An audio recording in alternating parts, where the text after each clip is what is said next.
জানো তো এই বেশ কিছুদিন হলো আমার প্রচণ্ড পরিমাণে বিরিয়ানি খেতে ইচ্ছা করছিল। আর আমার কিছু দরকার হলে বা খেতে ইচ্ছে হলে আমি কিন্তু আমার শ্বশুরমশাইকেই প্রথমে বলি, কেননা এখন তো তোমাদের দাদাভাই বাড়িতে নেই, এখন আমার শ্বশুরমশাই আমাকে সব কিছু এনে দেয়। আর আমি কিছু খেতে চাইলে বা এনে দিতে বললে কখনোই আমার শ্বশুরমশাই না করে না, সেই জন্যই কিন্তু আমি সবার প্রথমে আমার শ্বশুরমশাইকেই বলি।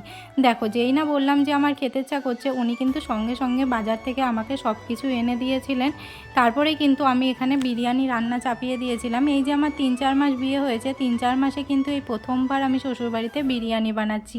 এর আগে এসে কিন্তু আমি বিরিয়ানি বানিয়েছি অনেকবারই, কিন্তু বিয়ের পর এই প্রথমবার বিরিয়ানি বানাচ্ছি। এমনিতে তো বাড়িতে টুকটাক সন্ধ্যাবেলা প্রতিদিন কিছু না কিছু বানাতেই থাকি স্ন্যাক্স, কিন্তু বিরিয়ানিটা বানানোই হয়নি। তার প্রধান কারণ হলো আমার বিয়ের পরপরই তোমাদের দাদাভাইয়ের বাবা মানে আমার শ্বশুরমশাই অসুস্থ হয়ে পড়েছিলেন, তাই ওনার এই সব জাতীয় খাবার না খাওয়া একটু বারণ আছে।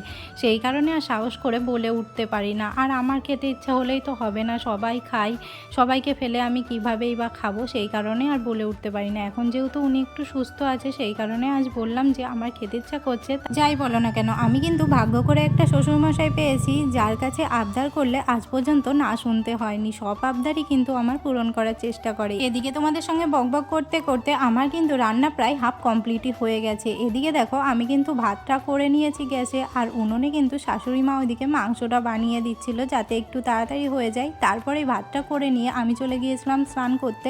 তারপরে স্নানটা সেরে এসে কিন্তু এখানে পুজো করে নিচ্ছিলাম। তারপরে বাদবাকি যে কাজটা বাকি আছে সেগুলোই কমপ্লিট করে নেব। জানো তো, আমাদের এই বাড়িতে কিন্তু বিরিয়ানিটা সবাই ভীষণ পছন্দ করে খেতে, বিশেষ করে আমার শ্বশুরমশাই কিন্তু ভীষণ ভালোবাসে বিরিয়ানি, ফ্রাইড রাইস এইসব খেতে। তার সাথে সাথে কিন্তু তোমাদের দাদাভাইও ভীষণ ভালোবাসে, সেই কারণে এইসব বানাতে গেলেই না আমার তোমাদের দাদাভাইয়ের জন্য ভীষণ পরিমাণে মনটা খারাপ করে। ও যেহেতু এখন বাড়ি নেই, খেতেও পারবে না। বিয়ের পরেই কিন্তু বেশিরভাগ মেয়েদেরই এই পরিস্থিতির সম্মুখীন হতে হয়, হাজব্যান্ডের বাড়িতে থাকতে হয় অথচ হাজব্যান্ডকে ছাড়াই থাকতে হয়। হাজব্যান্ডের সঙ্গে থাকবো বলে বিয়ে করে হাজব্যান্ডের সঙ্গে আসলাম, অথচ সেই হাজব্যান্ডকে ছাড়াই এখন মাসের পর মাস শ্বশুরবাড়িতে একা একা কাটিয়ে দিচ্ছি।